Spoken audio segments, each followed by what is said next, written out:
6월절 어린 양 예수라는 제목으로 함께 하나님의 말씀을 나누도록 하겠습니다.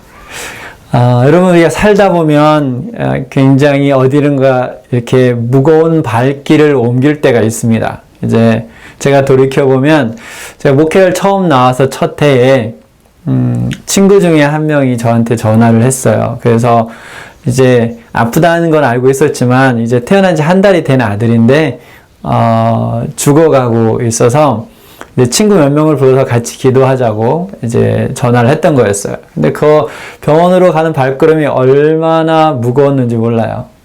이제 한 달밖에 안 된 영아인데, 그래서 그곳에서 함께 기도하고 또 기다리고 했는데, 제가 그곳에 있는 그 시간에 거기가 아이가 마지막 숨을 거뒀습니다.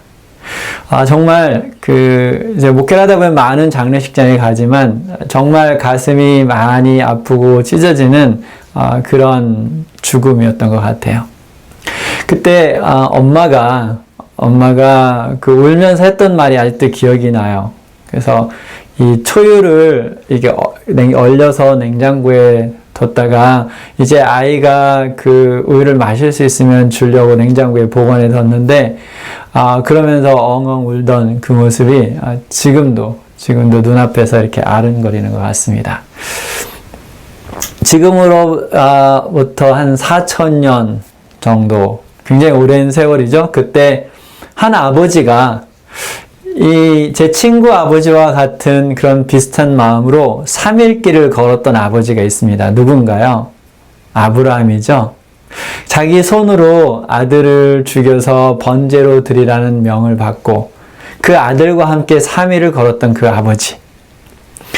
아마 그 3일 동안 그 아버지의 마음은 수천 번 찢어졌을 것 같아요. 그렇죠? 이것이 바로 우리가 알고 있는 아브라함과 이삭의 이야기입니다. 그래서 우리가 창세기 22장 3절, 4절을 한번 읽어볼게요. 어느 분이 읽어주시겠습니까? 제가 오늘은 이름을 지목하지 않고 이렇게 자발적으로 읽으시면 더 좋을 것 같아요. 읽으실 때는 뮤트를 끄시고 읽어주시면 좋겠습니다. 제가 읽겠습니다.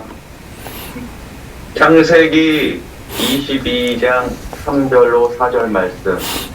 아브라함이 아침에 일찍이 일어나 나귀의 안장을 지우고 두 종과 그의 아들 이삭을 데리고 번제에 쓸 나무를 쪼개어 가지고 떠나 하나님이 자기에게 일러주신 곳으로 가더니 제3일에 아브라함이 눈을 들어 그곳을 멀리 바라본지라. 네, 고맙습니다. 그래서 이제 모든 걸 챙겨갖고 올라가는데 아들이 질문을 하죠. 다음 분이 읽어주세요.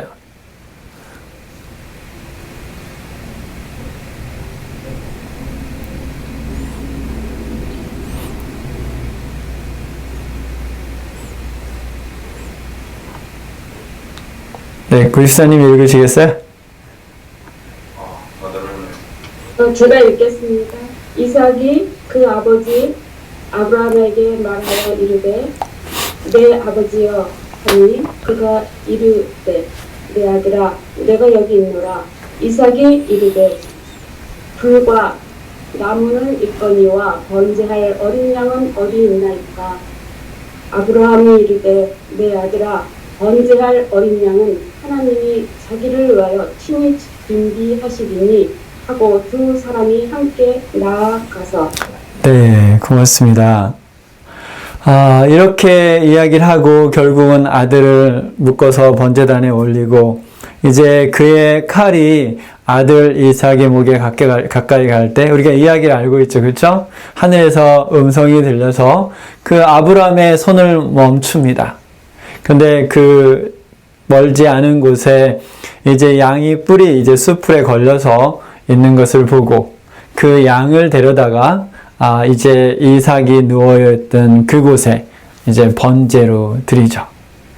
그리고 그곳에서 번제를 드린 후에 아브라함은 그곳을 조바 자이라, 여호와 이레. 그래서 주께서 준비하신다. 라고 그곳을 불렀습니다. 여기 이야기에 보면 누가 누구 대신 결국은 죽었습니까?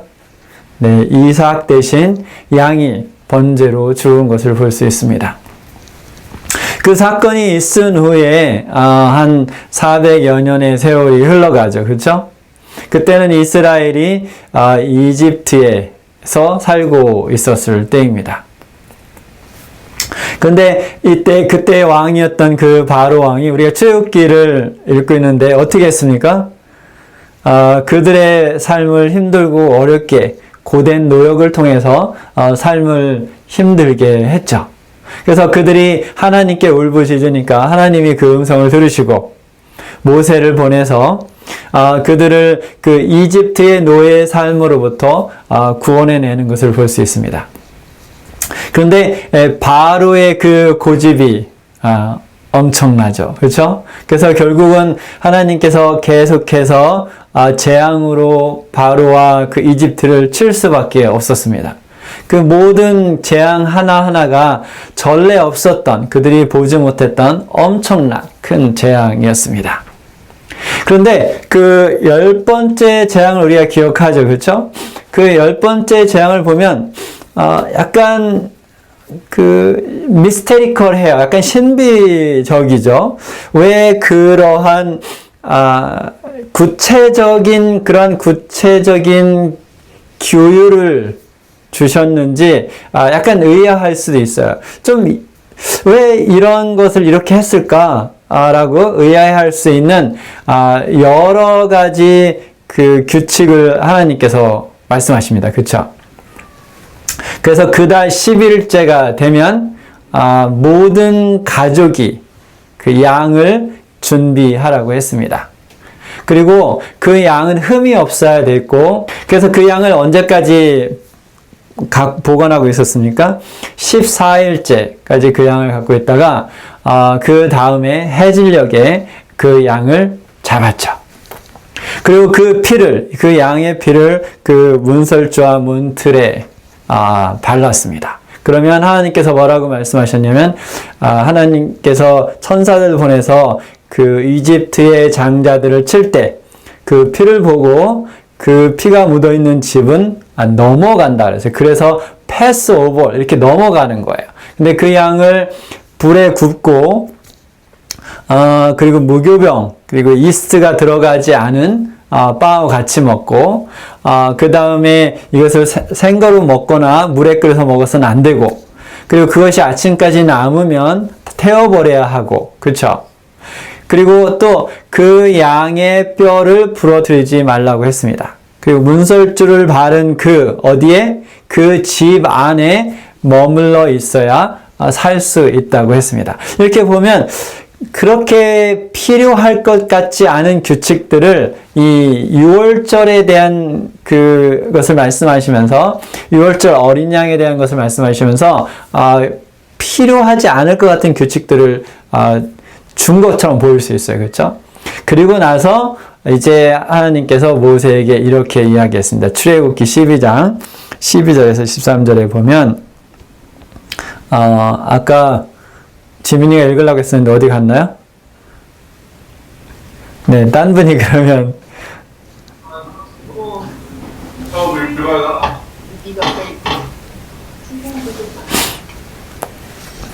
출애굽기 12장 12절에서 13절.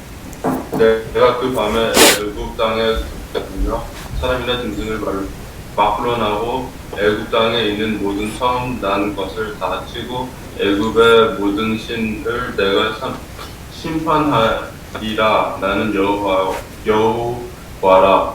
내가 애굽 땅을 칠 때 그 피가 너희가 사는 집에 있어서 너희를 위하여 표적이 될지라. 내가 피를 볼 때 너희를 넘어가리니 이상이 너희에게 내려하지 아니하리라. 네, 고맙습니다. 여기 보면 뭐라고 되어 있습니까? 이것이 표가 된다 그랬어요. 그렇죠?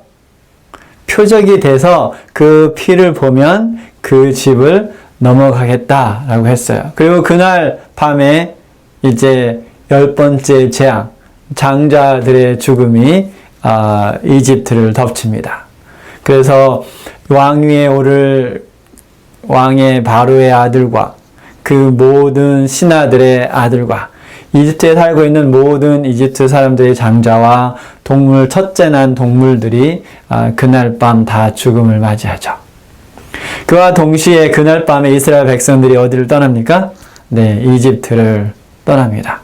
그러면서 하나님께서는 그날 하나님께서 그 양의 피를 보고 이 이스라엘 백성들의 집을 넘어간 그 패스오버 유월절을 영원히 기억하며 그 유월절로 지키라고 하나님께서 이제 명령을 하셨습니다.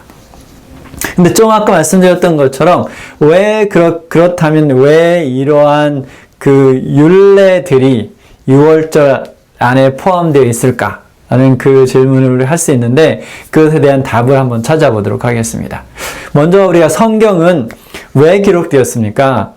성경은 하나님께서 어떻게 이 세상을 창조하셨고, 그렇죠? 이 세상을 창조하셨고, 어떻게 하나님께서 만드신 피조물들과 하나님께서 어떻게 교통하며 어떠한 관계를 맺어갔는지를 기록한 책이 성경입니다. 그렇죠? 근데 성경에 또 다른 목적이 있어요. 여러 가지 있겠지만 또 다른 목적은 뭐냐면, 구약 성경을 통해서 누구를 알아볼 수 있게 한 거예요? 우리의 메시아인 예수 그리스도가 태어났을 때 또 그분의 삶과 죽음이 아담과 하와에게 하나님께서 약속하신 그 메시아를 알아볼 수 있게 하기 위해서 성경을 주셨어요. 그래서 어떤 약속이었는지 우리 알고 있지만 한번 읽어보겠습니다. 창세기 3장 15절 어느 분 읽어주시겠습니까?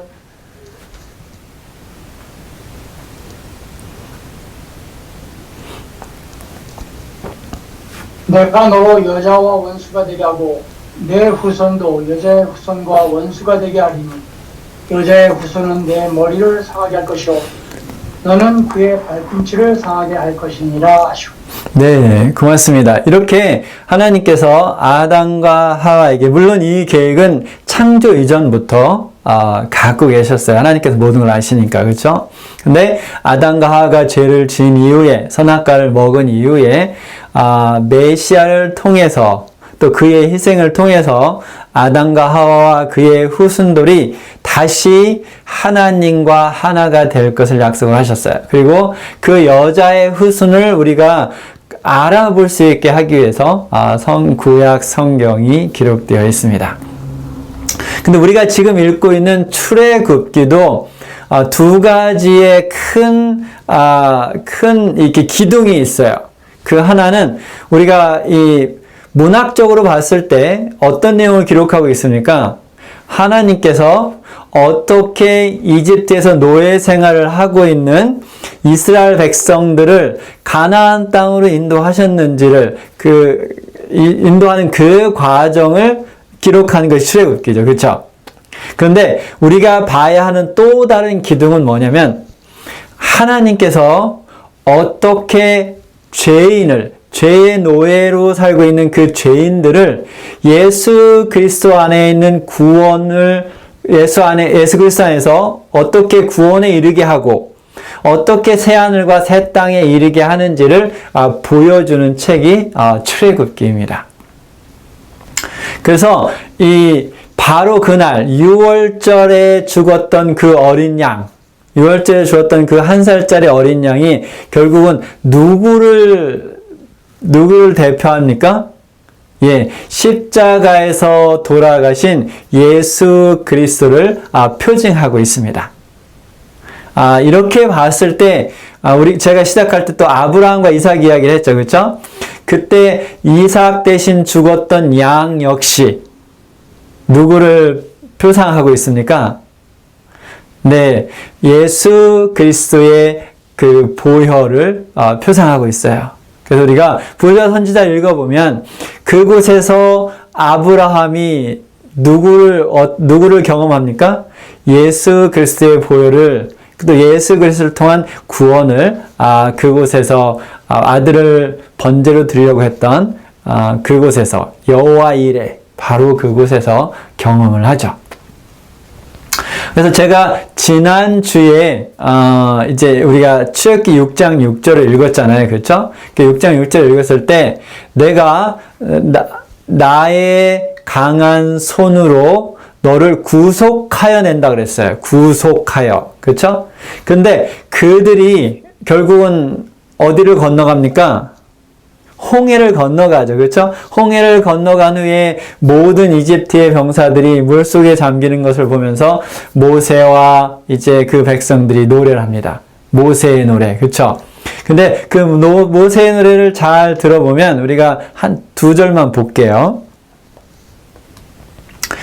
출애굽기 15장 13절 16절인데 주의 인자하심으로 주께서 뭐라고 합니까? 구속하신 백성을 인도하시되 주의 힘으로 그들을 주의 거룩한 처소에 들어가게 하시나이다.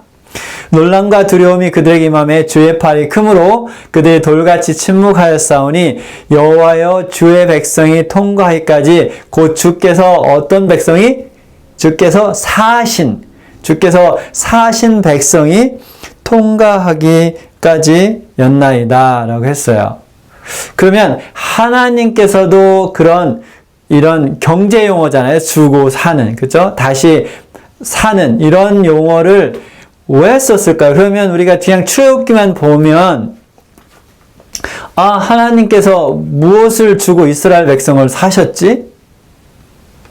안 나오잖아요. 그렇죠? 그렇죠? 그래서 그곳에 무엇이 숨겨 있냐면 진정한 6월절 어린 양에 대한 메시지가 그 출애굽 과정에 기록되어 있는 것입니다. 그 안에 이렇게 숨어 있는 그 안에 이렇게 가려져 있는 것이죠.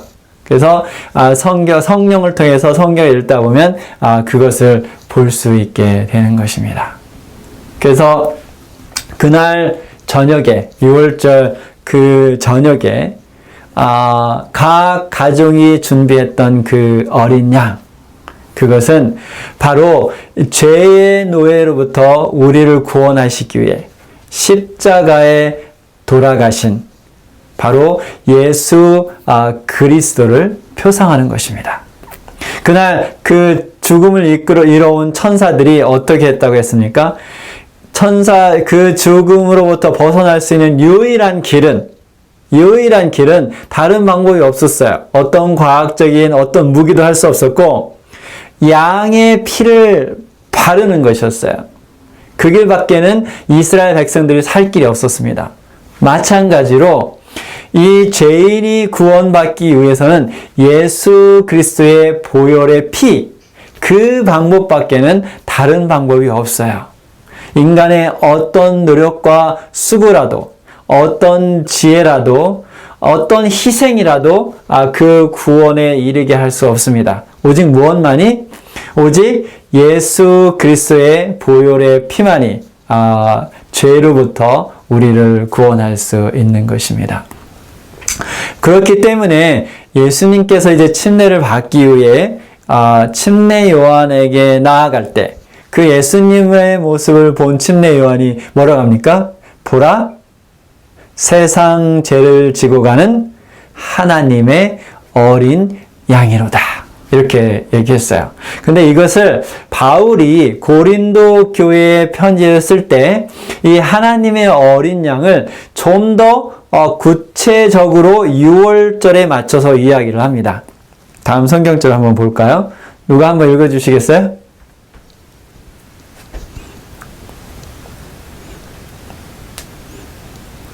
고린도전서 5장 7절 우리의 6월절 양 곧 그리스도께서 희생되셨느니라. 그렇죠. 그래서 예수님을 이제 정확하게 무엇으로 표현합니까? 6월절 양이라고 표시를 하죠. 그래서 모형과 원형, 엔티타입과 타입을 한번 매치해 보도록 하겠습니다. 제가 설교를 준비하면서 이제 christianity.com에서 한 아티클을 읽었는데, 이제 그 아티클이 굉장히 잘 설명이 돼서 제가 좀 인용을 하도록 할게요.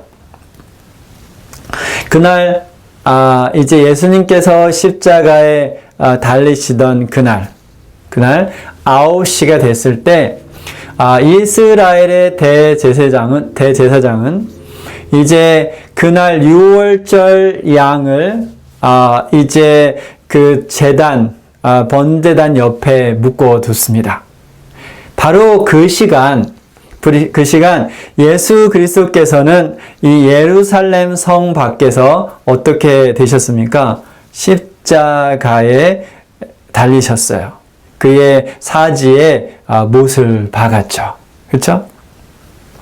그리고 나서 6시간 동안 그때 6월절 양과 예수 그리스도께서는 죽음을 기다리고 있었어요.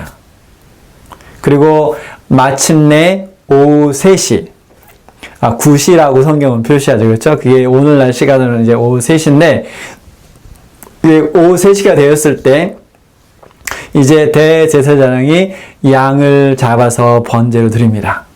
바로 그 시간, 십자가에서 무슨 일이 있었습니까?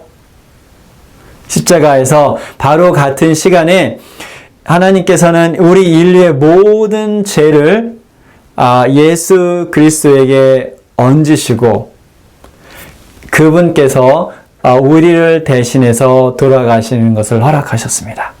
그래서 양의 대제사장이 그 양의 피를 받는 그 시간, 예수 그리스도께서는 십자가상에서 뭐라고 말씀하셨나요? 다 이루셨다. 다 이루었다. 그래서 그 십자가상에서 모든 것을 이루는 6월절 어린 양으로서, 진정한 6월절 어린 양으로서 모든 인류의 구원을 그날 이루신 거예요. 그래서 우리가 여기서 기억해야 될 것은 뭐냐면, 예수님께서는 누구를 구원하셨어요? 믿는 자, 안 믿는 자를 구분하지 않으시고 그날 십자가에 돌아가실 때 모든 아담 이후부터 예수님께서 오실 그때까지 이 세상에 생명을 갖고 태어날 모든 사람들을 이미 다 어떻게 하셨습니까? 모두 다 구원하셨어요. 그런데 그 구원을 믿고 받아들이는 사람과 그 구원을 믿지 않고 받아들이지 않는 사람이 이제 첫째 부활과 둘째 부활로 운명이 갈리게 되는 것이죠. 그러나 예수님께서 다 이루었다라고 말씀하실 때, 그분은 아무런 육체적 힘이 남아있지 않았지만, 그 다 이루었다는 표현 속에는, 이 표현은 승리의 표현이고, 모든 인류의 구원을 다 이루었다는 선언이었습니다. 그러면 다른 것도 한번 살펴보도록 하겠습니다. 요한복음에서 몇 절을 한번 읽어보도록 할게요. 요한복음 19장, 어느 분이 읽어주시겠습니까?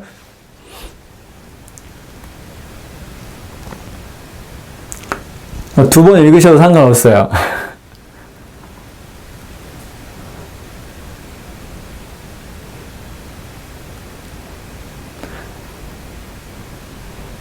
우리 기다리지 않아도 되죠? 예수께 이르러서는 이미 죽으신 것을 보고 다리를 꺾지 아니하고 그 중 한 군인이 창으로 옆구리를 찌르니 곧 피와 물이 나오더라. 이를 본 자가 증언하였으니 그 증언이 참이라. 그가 자기의 말하는 것이 참인 줄 알고 너희로 믿게 하려 함이니라. 이 일어난 것은 그 뼈가 하나도 꺾이지 아니하리라 한 성경을 응하게 하려 함이라. 고맙습니다. 여기 보니까 이제는 우리가 알겠죠? 왜 6월절 어린 양을 뼈를 꺾지 말라고 했을까? 무엇을 알아보기 위해서 나중에 예수님께 십자가에 돌아가실 때 그분이 누구라는 것을 알기 위해서 아담과 하와에게 약속한 메시아인 것을 알아보게 하기 위해서 이런 메시지가 이미 그 이스라엘 백성들이 출애굽을 할 때 성경에 기록되어 있던 것입니다. 또 다른 이제 한 가지는 흥미롭게 제가 그 christianity.com에서 읽었던 것이 뭐였냐면, 그 당시에 유월절 어린 양, 유월절에 이제 번제로 드릴 양을 따로 키웠다 그래요. 어느 도시에서 키웠을 것 같아요? 예수님이 태어난 곳이 어디입니까? 베들레헴이죠. 네. 그래서 베들레헴에서 이제 아주 특정한 어떤 이렇게 그 브리드, 그 종을 갖다가 유월절 어린 양으로 수백 년 동안 그렇게 키워왔다고 합니다. 이렇게 보면 예수님께서 베들레헴에서 태어나시고 마국간이라 말이죠. 그러한 이런 동물들을 키우는 곳에서 태어나신 것이 우연이 아니라는 사실을 우리가 알 수 있죠. 그렇죠? 그래서 성경이 어떻게 예수 그리스도를 우리가 알아볼 수 있게 하는지를 볼 수 있습니다. 또 성경은 그 유월절 어린 양이 어떠해야 된다고 했나요? 흠이 있으면 됐나요? 안 됐나요? 그렇죠? 흠이 있으면 되지 않았어요. 그래서 이 유월절 어린 양에 대해서 히브리서 4장 15절은 이렇게 기록합니다. 우리에게 있는 대제사장은 우리의 연약함을 동정하지 못하실 리가 아니요 모든 일에 우리와 똑같이 시험을 받으시니로되 뭐는 없으시니라? 죄는 없으시니라. 곧 무엇이 없는 거에 흠이 없으시니라 라는 것을 우리가 볼 수 있습니다. 그래서 또 다른 것 중에 하나는 뭐냐면 이제 유월절 어린 양을 유월절에 이제 진정한 유월절의 양이신 예수께서 십자가에 돌아가실 때 성전에서 어떤 일이 벌어졌습니까? 성전에서 우리 다음 성경절 읽어볼까요? 마태복음 27장 51절 어느 분이 읽어주시겠습니까? 제가 예?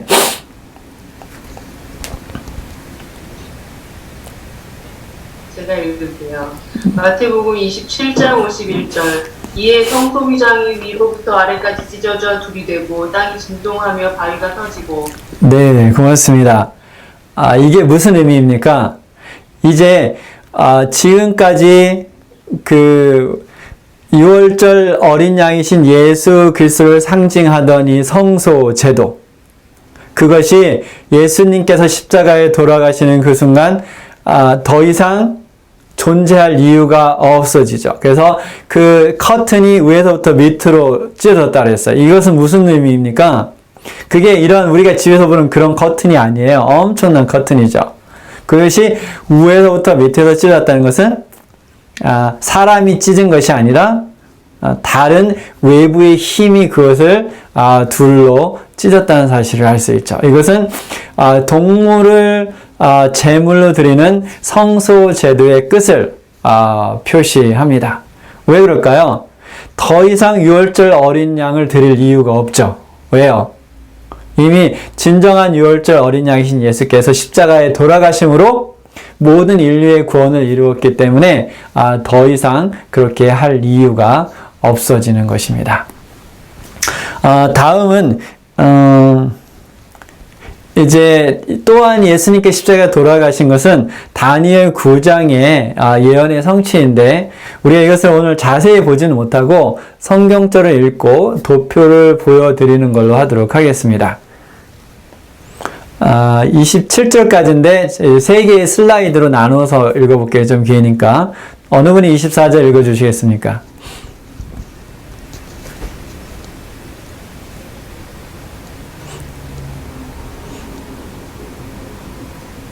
내 백성과 내 거룩한 성을 위하여 이른 이래를 기한으로 정하였나니 허물이 그치며 죄가 끝나며 죄악이 용서되며 영원한 의가 드러나며 환상과 예언이 응하며 또 지극히 거룩한 이가 기름 부음을 받으리라. 25절까지 부탁할게요. 그러므로 너는 깨달아 알지니라. 예루살렘을 중건하라는 영이 날 때부터 기름 부음을 받은 자 곧 왕이 일어나기까지 7 이래와 62 이래가 지날 것이요 그 곤란한 동안에 성이 중건되어 광장과 거리가 세워질 것이며. 네, 고맙습니다. 이 두 개 슬라이드네요. 그래서 다 26절, 20절을 좀 읽어주세요. 다른 분이.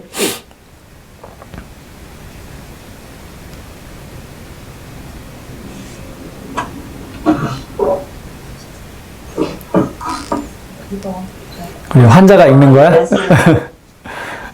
예순두 이래 후에 기름 부음을 받은 자가 끊어져 없어질 것이며 장차 한 왕의 백성에 와서 그 성읍과 성서를 무너뜨리려니와 그의 마지막은 홍수의 합스림 같을 것이며 또 그까지 전쟁이 있으리니 황폐할 것이 작정되었느니라. 주가 창자 많은 사람들과 더불어한 일에 동안에 언약을 굳게 맺고 그가 그 일에 절반의 제사의 예물을 금지할 것이며 또 포악하여 가증한 것이 날개를 의지하여 설 것이며 또 이미 정한 종말까지 진노가 왕래하게 하는 자에게 쏟아지리라 하니라. 아멘. 잘 읽었습니다. 고맙습니다. 그래서 여기 이제 도표에 보면 예언대로 AD 31년에 우리의 구세주 유월절 어린 양 예수께서 또 십자가에 달리시고 돌아가시고 부활하신 것을 볼 수 있습니다. 그래서 이 얼마나 정확하게 성경이 예수 그리스도께서 우리의 메시아인지를 설명해 주고 있어요. 이런 것을 보면 우리가 안 믿을 수가 없겠죠. 그렇죠? 그래서 이 유월절 어린 양이 없이는 뭐가 없습니까? 유월절이 없어요. 패스오버가 되질 않아요. 그렇죠? 마찬가지로 이 예수 그리스도가 없이는 우리에게 구원이 없습니다. 그래서 이때 예수 그리스도의 십자가의 죽음을 통해서 무엇이 끝났다 그랬어요? 성소 제도가 끝났어요. 그렇죠? 그래서 더 이상 유월절에 양을 잡아서, 그리고 다른 제물도 금지했지만 유월절에 양을 잡는 유월절이 없어졌잖아요. 그렇죠? 근데 이것을 예수 그리스도께서 잡히시기 전날 밤, 이제 진정한 유월절 어린 양이신 예수께서 그리스도인 유월절을 만드십니다. 그렇죠? 그 이름을 그렇게 붙여도 되고 안 붙여도 되겠지만, 그렇게 붙여도 무난할 것 같아요. 그리스도인 유월절을 만드시죠. 그리고 다시 돌이켜보면 하나님께서 왜 그 유월절을 지키라고 했습니까? 무엇을 기억하기 위해서? 그날 하나님께서 이스라엘의 장자들을 구원하신 것을 뭐 하기 위해서? 기억하게 하기 위해서 유월절을 지키라고 했어요. 그렇죠? 그래서 어떻게 그들을 장자를 지키고 그들을 구원해 내셨는지를 계속해서 기억하기 위해서 유월절을 지키라고 했죠. 근데 예수님께서 잡히시기 전날 밤, 이제 우리가 교회에서 드렸던 성만찬 예식을 제정을 하십니다. 그래서 고린도 전서 11장 23절 26절을 보면, 내가 너에게 전한 것은 주께 받은 것이니 곧 주 예수께서 잡히시던 밤에 떡을 가지사 축사하시고 때에 이르시되 이것은 너를 위하는 내 몸이니 이것을 행하여 나를 뭐하라? 기념하라. 이것은 우리가 기억하라 라고도 볼 수 있어요. 그렇죠? 무엇을 기념하고 기억하는 거예요? 예수 그리스도의 십자가의 희생을 기억하고 기념하라는 거죠. 그리고 19에 또한 그와 같이 잔을 가지고 이르시되 이 잔은 내 피로 세운, 다시 볼까요? 내 피로 세운 새 언약이니 이것을 행하여 마실 때마다 나를 다시 뭐라 그랬어요? 기념하라 하셨으니 너희가 이 떡을 먹으며 이 잔을 마실 때마다 주의 죽으심을 그가 오실 때까지 전하는 것이라 라고 했습니다. 그래서 이제 이스라엘 백성들이 이집트에서 그들이 구원받은 것을 기념하기 위해서 유월절을 지켰던 것처럼 이제 진정한 유월절 양이신 예수 그리스도의 십자가에 돌아가심으로 구원을 이룬 것을 우리는 성만찬 예식을 통해서 기념하고 기억하는 것입니다. 그래서 이제 유월절 예식을 할 때 이제 아이들이 물어요. 우리가 왜 이런 일을 합니까? 그러면 이제 부모님께서 유월절 그 식사를 하면서 이것은 그들은 이것을 조상이 있었던 일이라고 말하지 않고 그들의 사건으로 이야기해요. 이해하셨나요?